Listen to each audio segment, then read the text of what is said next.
Hello everyone, welcome to this video. My name is Eva. Thank you so much for joining me. Today we are continuing our journey through chapter 19 of the Course in Miracles, the attainment of peace. I will link the first reading that we did together below if you are just coming to this one and you want to go back and follow along. In that video we read the first section, and in this we're going to read the second two because they're kind of short. And then I think in the next one we'll just finish out the chapter because that section kind of all has to go together. Already clearing out some energy. This work does bring a lot of resistance within us to the surface because it is so completely opposite to the thought system of the ego. And the purpose of the Course in Miracles is to reveal the truth from within you such that you can see that illusions are just that, they are nothing, that fear is nothing, and that love is the only reality. The goal of the Course is peace. It says often that the goal is not knowledge, it's not specific information. We don't live in the world of knowledge, we live in a world of perception.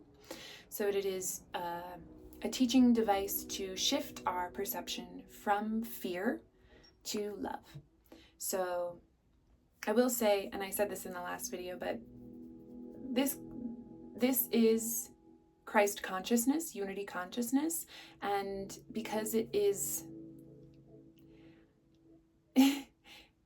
what the Course would say is that it doesn't matter who is the one that is transmitting this information. It was a work done in the 70s that was sort of channeled through this woman named Helen, and it sounds a whole lot like Jesus. That is irrelevant according to the Course. We all share one life in Christ, Son. So it does use the language of the Trinity, of the Christian Trinity. If that's something that you find yourself resistant to, I really urge you to kind of open your heart and open your mind to the possibility that, you know, and to the reality as I see it, that when people channel, I don't identify with the work that I do as that, but when people are allowing a consciousness that is personality different from their own, it is still being transmitted through their own consciousness, because that is a symbolism coming through how that individual understands things and what is like kind of rattling around within their lower dimensional fields for the translation of the symbolism into things that are understood. So this was in the 70s. Keep that in mind when you listen to the words. It's also like incredibly what we might consider to be stilted English, or kind of highly academically spoken. So I really encourage you to just use this as a kind of meditation. Get into a nice comfortable state, close your eyes, just open to the wisdom, because I believe Jesus was an acim, and I work with that energy quite a bit. And what the acims believe is that it's not about the scripture, it's not about the words that are written, it's the wisdom, the essence, the resonance of the wisdom that is held within. All of these lower realms are realms of illusion. So it's all representation. It's all trying to make sense of something that we are not in these bodies given tools to understand. It is opening to Son, soul, S-O-L, consciousness, yes, that God has one Son. It's not that Jesus was the only Son of God that came here to save everybody. I really don't believe that that's what he was saying at all. And if you listen to this book, it's sort of the opposite. There is no death. There is only love. Love is the only reality. And I believe that's what he came to preach. And I believe that he came to say that we are all one Son. We share one life. That namaste, yes, the light within me recognizes the same light that's in you and bows in honors to that light as I recognize my oneness with you. And that is the goal of this work. So, taking some nice deep breaths into your heart space. I see the energy, the consciousness of the highest self. Now, as I understand it, the soul is not necessarily the highest manifestation of self. That looks to be this kind of all-encompassing from within all of our life stream and all of our dimensional existence and essences. But it does appear to be this giant sun, where we are all of the sun fields within like one bigger sun. Kind of irrelevant, but I really like the imagery of that. And now as we work with the, all of the solar energies that are coming through the planetary field from the center of our solar system, imagine your heart being the center of your solar system. If all of the different planets coordinate with different aspects of self, then the sun in your heart space would be the center of all of that is bringing the truth from within you out to kind of regulate and balance all of those fields into the center, into the middle way, yes? So, the first section that we'll read is called Sin versus Error. It is essential that error be not confused with sin, and it is this distinction that makes salvation possible. For error can be corrected, and the wrong made right, but sin, were it possible, would be irreversible. The belief in sin is necessarily based on the firm conviction that minds, not bodies, can attack, and thus the mind is guilty and will forever so remain unless a mind not part of it can give it absolution. Sin calls for punishment as error for correction, and the belief that punishment is correction is clearly insane.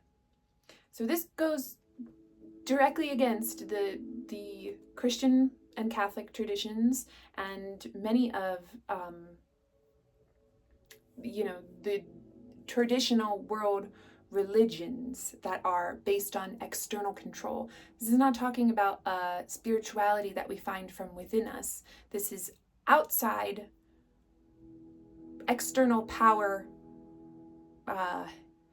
institutions that are really all about separation and keeping people in the belief of sin and like eternal condemnation so that you worship these institutions, which is the opposite of what freedom from within us is.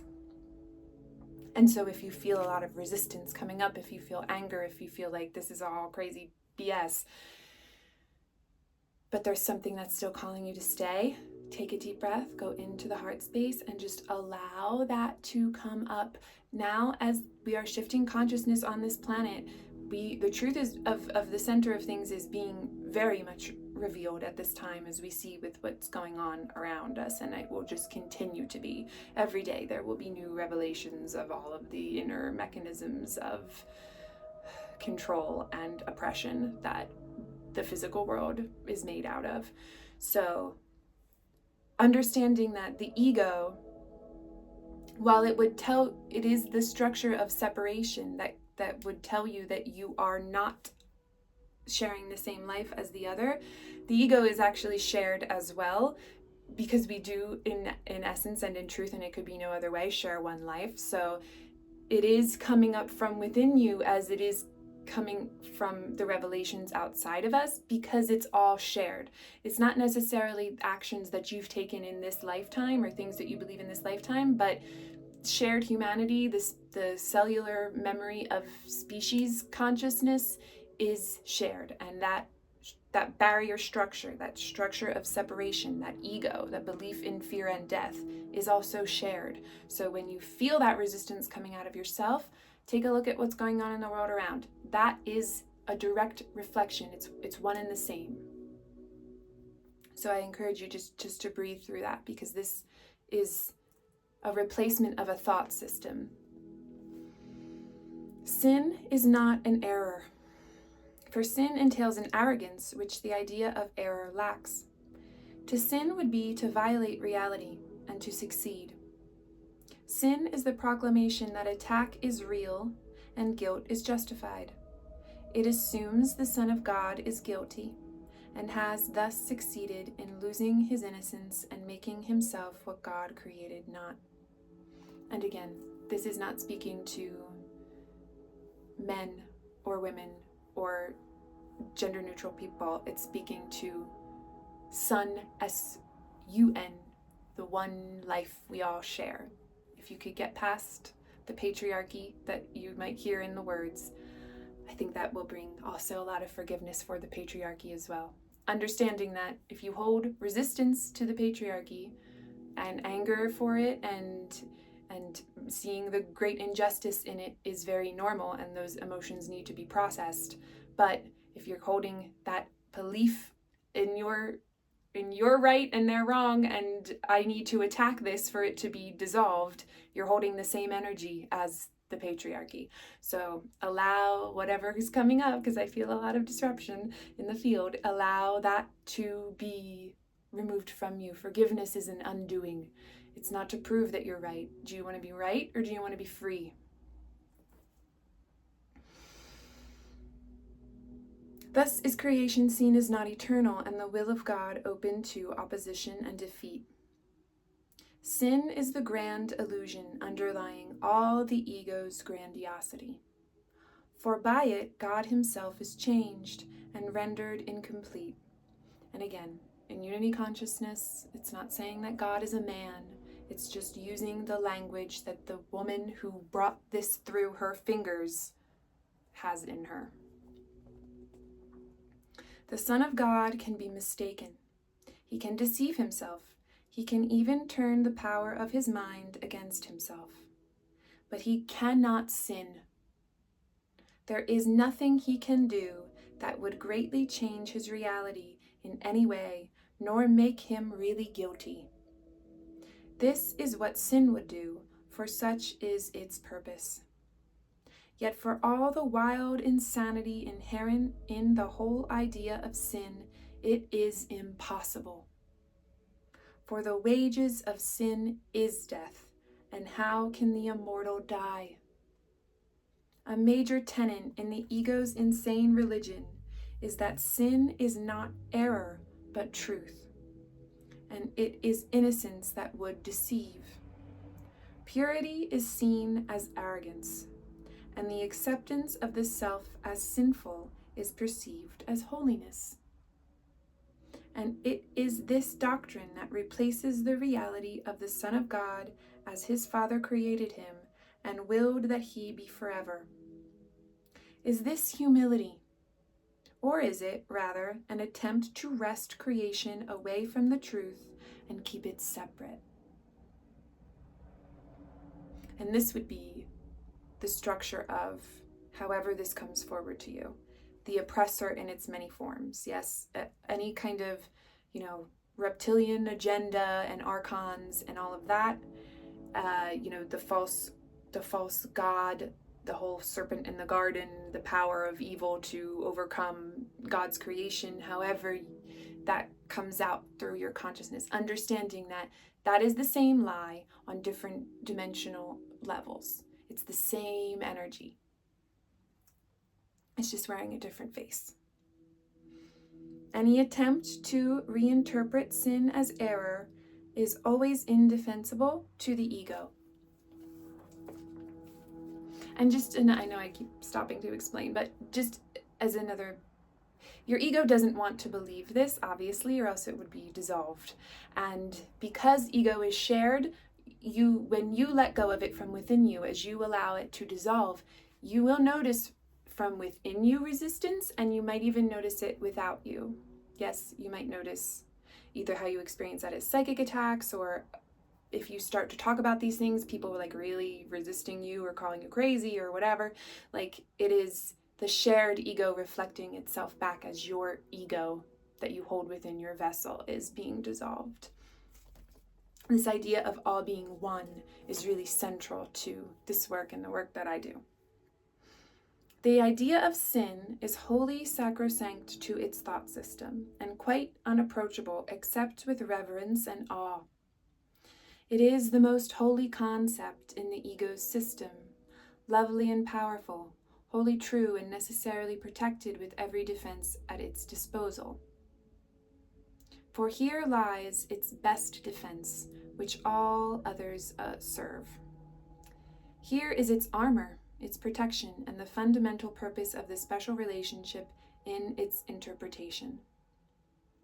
And the special relationship is like seeking for, this book uses salvation, seeking for release in another person specifically. So it's like your best friend. This is my best friend, and all other friends are not as best. This is my husband, and like that is an exclusive love. I'm not saying these relationships don't exist, but when you put your salvation in the seeking of these, Buddhism calls it self-grasping, self-cherishing, yes? At the expense of not loving others, or believing that this love is pure and other forms of love are not. The love is reality. Love is not an emotion. It is a beingness. It is the only state of reality. It can indeed be said the ego made its world on sin. And we see this in the narrative of I always come back to this because my name is Eva, but the narrative of the serpent in the garden, right? That then after this introduction of sin, which was Eve, of course, doing something she shouldn't have done, then the whole world was built on her sin. That is the original lie, yes? I know that there are stories that predate that story, but Western society is certainly built on that, and that's the world that I'm speaking from. Only in such a world could everything be upside down. This is the strange illusion that makes the clouds of guilt seem heavy and impenetrable. The solidness that this world's foundation seems to have is found in this. For sin has changed creation from an idea of God to an ideal the ego wants, a world it rules, made up of bodies, mindless, and capable of complete corruption and decay. If this is a mistake, it can be undone easily by truth. Any mistake can be corrected if truth be left to judge it. But if the mistake is given the status of truth, to what can it be brought? The holiness of sin is kept in place by just this strange device. As truth it is inviolate, and everything is brought to it for judgment. As a mistake, it must be brought to truth, and this is what we do in healing sessions together. It is impossible to have faith in sin, for sin is faithlessness. Yet it is possible to have faith that a mistake can be corrected. There is no stone in all the ego's embattled citadel that is more heavily defended than the idea that sin is real, the natural expression of what the Son of God has made himself to be and what he is. To the ego, this is no mistake, for this is its reality. This is the truth from which escape will always be impossible. This is his past, his present, and his future, for he has somehow managed to corrupt his Father and change his mind completely. Mourn then the death of God whom sin has killed, and this would be the ego's wish, which in its madness it believes it has accomplished. Would you not rather that all this be nothing more than a mistake, entirely correctable, and so easily escaped from, that its whole correction is like walking through a mist into the sun? For that is all it is. Perhaps you would be tempted to agree with the ego that it is far better to be sinful than mistaken. Yet think you carefully before you allow yourself to make this choice. Approach it not lightly, for it is the choice of hell or of heaven.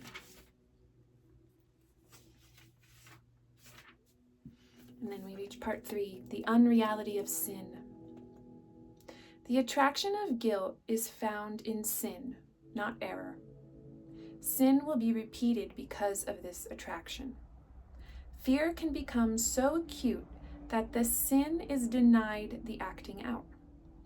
But while the guilt remains attractive, the mind will suffer and not let go of the idea of sin. For guilt still calls to it, and the mind hears it and yearns for it, making itself a willing captive to its sick appeal. Sin is an idea of evil that cannot be corrected, and yet will be forever desirable. It is an essential part of what the ego thinks you are, you will always want it. And only an avenger with a mind unlike your own could stamp it out through fear. The ego does not think it possible that love, not fear, is really called upon by sin and always answers. For the ego brings sin to fear, demanding punishment. Yet punishment is but another form of guilt's protection, for what is deserving punishment must have been really done. Punishment is always the great preserver of sin, treating it with respect and honoring its enormity. What must be punished must be true, and what is true must be eternal and will be repeated endlessly. For what you think is real, you want, and will not let it go. An error, on the other hand, is not attractive. What you see clearly as a mistake, you want corrected. Sometimes a sin can be repeated over and over with obviously distressing results, but without the loss of its appeal. And suddenly, you change its status from a sin to a mistake. Now you will not repeat it. You will merely stop and let it go unless the guilt remains. For then, you will but change the form of sin, granting that it was an error, but keeping it uncorrectable. This is not really a change in your perception, for it is sin that calls for punishment, not error. The Holy Spirit cannot punish sin. Mistakes he recognizes and would correct them all as God entrusted him to do. But sin he knows not, nor can he recognize mistakes that cannot be corrected. For a mistake that cannot be corrected is meaningless to him. Mistakes are for correction, and they call for nothing else. What calls for punishment must call for nothing. Every mistake must be a call for love.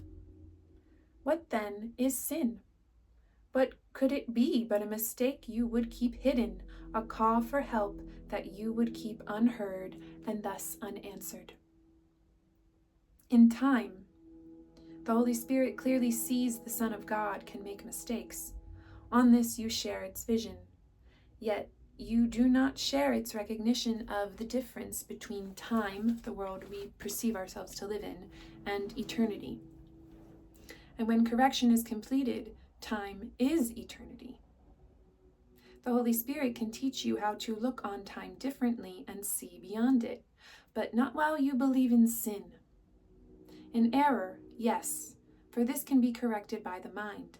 But sin is the belief that your perception is unchangeable, and that the mind must accept as true what it is told through it. If it does not obey, the mind is judged insane. The only power that could change perception is thus kept impotent, held to the body by the fear of changed perception, which its teacher, who is one with it, would bring. Whose teacher who is one with it. This is so important. It's coming from within. It's coming from within. And when we do healing sessions together, that's where we meet. We meet within this teacher, within this spirit, comes from me, draws the recognition that it is with you, and we only expand the truth. Truth and illusion can't exist in the same place, and so that is what heals the illusion, by bringing illusion to truth. Don't ask to be cleared before you come to the healing. You bring it all up. If you come afraid, good. That's what we need. We need the fear to be on the surface, not hidden. The belief to be not hidden, but brought forth, such that it can be brought for correction, which is to say, only to recognize in the light of the truth that it is nothing. When you are tempted to believe that sin is real, remember this. If sin is real, both God and you are not. If creation is extension, The Creator must have extended himself, and it is impossible that what is part of him is totally unlike the rest. If sin is real, God must be at war with himself. He must be split and torn between good and evil, partly sane and partially insane, for he must have created what wills to destroy him, and has the power to do so. Is it not easier to believe that you have been mistaken than to believe in this? While you believe that your reality or your brothers and sisters is bounded by a body, you will believe in sin. While you believe that bodies can unite, you will find guilt attractive and believe that sin is precious. For the belief that bodies limit mind leads to a perception of the world in which the proof of separation seems to be everywhere, which is to say, I am contained within this body, it has nothing to do with what you do in your body, and that effect is not shared at all. And God and his creation seem to be split apart and overthrown. For sin would prove what God created holy could not prevail against it, nor remain itself before the power of sin. Sin is perceived as mightier than God, before which God himself must bow and offer his creation to its conqueror. Is this humility or madness? If sin is real, it must forever be beyond the hope of healing. For there would be a power beyond God's capable of making another will that could attack his will and overcome it, and give his Son a will apart from his and stronger. And each part of God's fragmented creation would have a different will, opposed to his, and in eternal opposition to him and to each other. Your holy relationship has, as its purpose now, the goal of proving this is impossible. Heaven has smiled upon it, and the belief in sin has been uprooted in its smile of love. You still see it because you do not realize that its foundation has gone. Its source has been removed, and so it can be cherished but a little while before it vanishes. Only the habit of looking for it still remains. And yet, you look with heaven's smile upon your lips and heaven's blessing on your sight. You will not see sin long, for in new perception, the mind corrects it when it seems to be seen, and it becomes invisible. Errors are quickly recognized and quickly given to correction to be healed, not hidden. You will be healed of sin and all of its ravages the instant that you give it no power over your brother. And you will help him overcome mistakes by joyously releasing him from the belief in sin. In the holy instant, you will see the smile of heaven shining on both you and your brother, and you will shine upon him in glad acknowledgement of the grace that has been given you. For sin will not prevail against a union heaven has smiled upon. Your perception was healed in the holy instant heaven gave you. Forget what you have seen, and raise your eyes in faith to what you now can see. The barriers to heaven will disappear before your holy sight, for you who were sightless have been given vision, and you can see. Look not for what has been removed, but for the glory that has been restored for you to see. Look upon your Redeemer and behold what he would show you in your brother, and let not sin arise again to blind your eyes. For sin would keep you separate from him, but your Redeemer would have you look upon your brother as yourself. Your relationship now is a temple of healing, a place where all the weary ones can come and rest. Here is the rest that waits for all after the journey, and it is brought nearer to all by your relationship.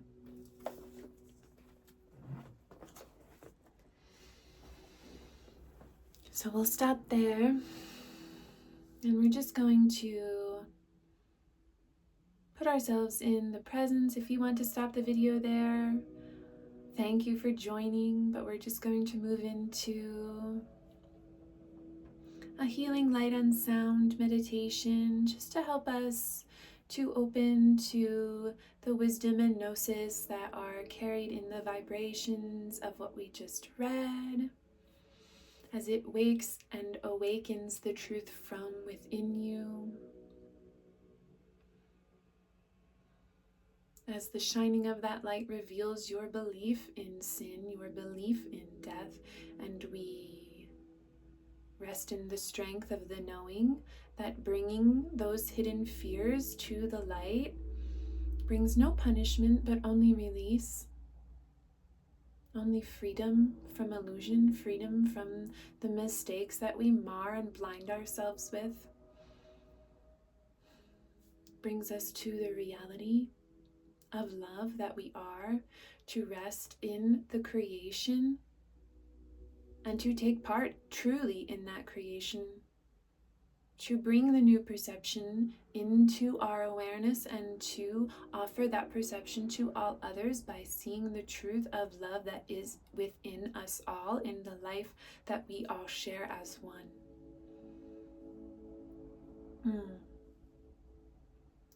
Yana yani kana wana shana kani kana yi sat uaya tuhayo shana hina kana yanunda panoshnaka kana kina kun nan nunduahani duatatoshno tatina kumondo shuntasnati kayo un nunduat ihindai uyun nuntaratisnin dai unnuashna nasnin dati hihuakandahina tu noshnan dasni. Don't be afraid. Don't be afraid of what you see leaving you. Don't cling to the identity of what you see leaving you. Tu hyukwam mushnanisni, what you feel leaving you, what you feel coming up to be released. Shini tanti ganandu ishnati sanandishi. Remembering this alchemical process of shifting perception, of shifting belief, of replacing the thought system of the ego with one of the eternal reality of love. Hayana konashoni kana kumanti keni kana shenna sikato pahati kiati iyayu uana unana shana kundara ipua sotoshima sukipati kini kana tukuari. It speaks to all dimensional levels, all parts of self hidden in all time streams. Sinishana kana, remembering that if you are feeling fear in this now, it really doesn't matter where it occurred, all is in the eternal now. The process of trying to discover the knowledge of that often leads to delay in freedom and causes further attachment to delusional states. Sio soti patoshana kini, which is not to say that you might not gain access to that information. The processes with which we now function are to be greatly expanded. We do not have merely a fraction of our capability, of our true capability as beings at one with our Creator. We are now functioning in a reality system that is based on this illusion of sin, of fear, of death, and that would keep us separate from our choosing, from the truth of what we are, from our multidimensional awareness, and from all of the tools of love, the symbols of love that exist within these lower dimensional forms. You can call these psychic abilities. Sometimes people call them many different things. Their name is not necessarily important.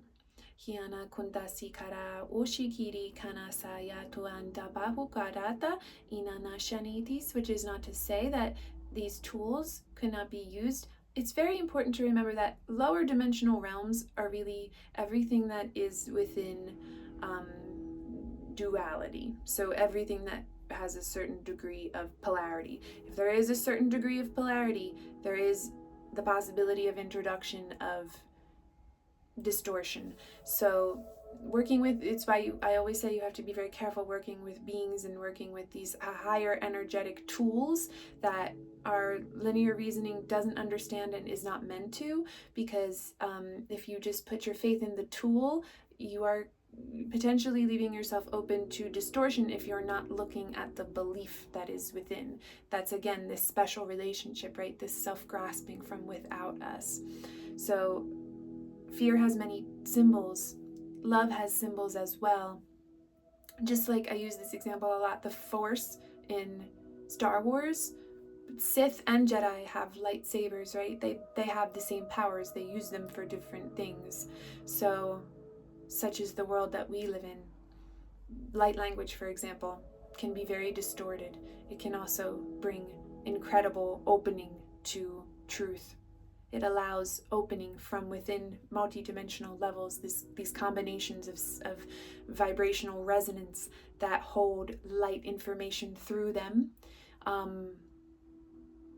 That has to come, and you are the only judge of what that is for you.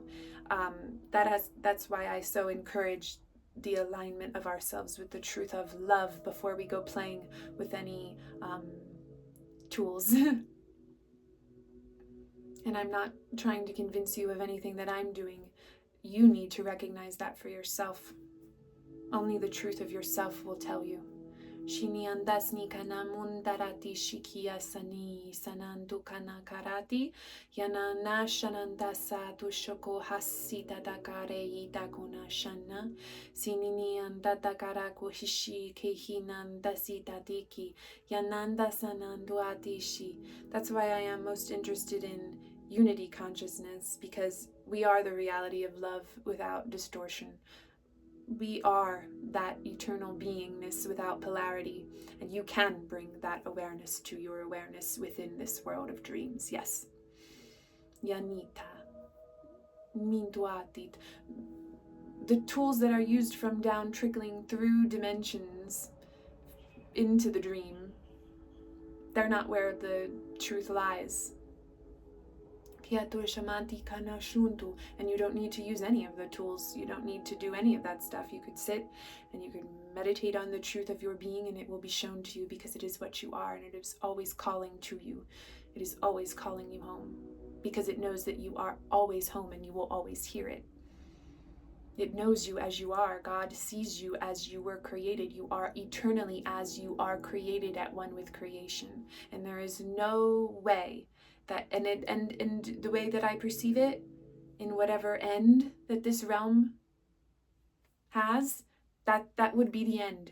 The final judgment would be for all children of the light to know themselves as they are. It is not eternal damnation. That doesn't exist. That's a lie of the oppressor. The way that this ends would be in peace. If it's a world of war, it ends in peace. If it's a world of sorrow, it ends in laughter. It ends with the knowing of what you are in truth. And you can bring that into every moment that you breathe, because that is the truth of your being. That is to see yourself as you are. Kitakuashono kuntahinani tarito shomato sinahana tiana hunda hanita tatashu kuhora iti hi hin hindanando kara tushiriti. And these tones, yes, these configured tones, call to your multidimensional selves, parts of your being that are holding on to the belief in fear, calling you home. Opening up to where your structure, your expanded structure already is. It just is. Nothing in creation is not already. It's nothing that you have to achieve. It's you just open up your awareness to it. You don't have to earn it. It's already yours.